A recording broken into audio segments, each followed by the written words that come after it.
Assalamualaikum friends, welcome to story time number 1 on Shines Assemble। ये story काफ़ी ज़्यादा funny है और मुझे पता है आप लोग भी इसको सुनकर हंसेंगे। अच्छा, तो हुआ था कि मेरी जो फूफू हैं जो ऑस्ट्रेलिया में रहते हैं, उनकी बेटी जो है मेरी कज़न, वो तब 1 क्लास में थी।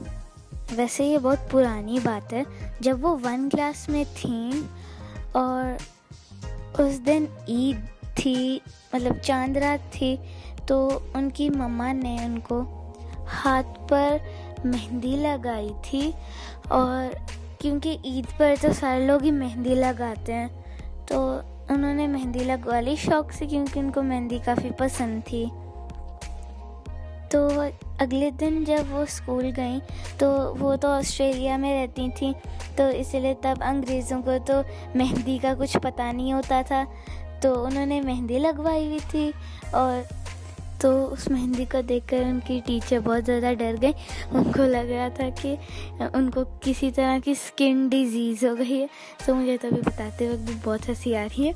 तो उनको लगा था कि उनको कोई स्किन डिजीज़ हो गई, और फिर उन लोगों ने मेरी कज़न को सिक रूम में रख दिया ताकि ये स्किन डिजीज़ किसी और बच्चे को ना लग जाए। तो जब तक वो सिक रूम में थी, तब तक उनकी टीचर ने मिलकर उनकी मम्मा को कॉल की और कहा कि आपकी डॉटर जो है सिक है, तो आप प्लीज़ उनको स्कूल पिक करने के लिए आ जाएं।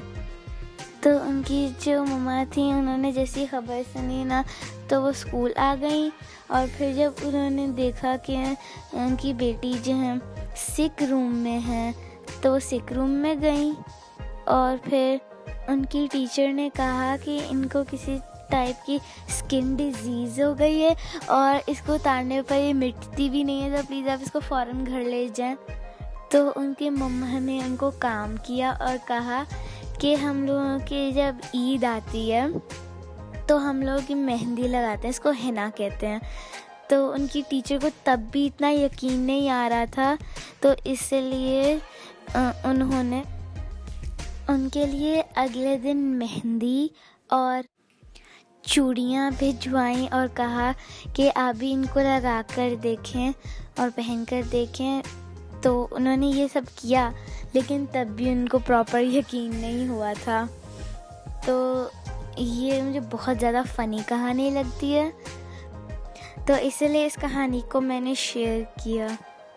तो ये थी आज की हमारी स्टोरी टाइम। आई होप आपको अच्छी लगी होगी। सो टेक केयर एंड अल्लाह हाफ़िज़।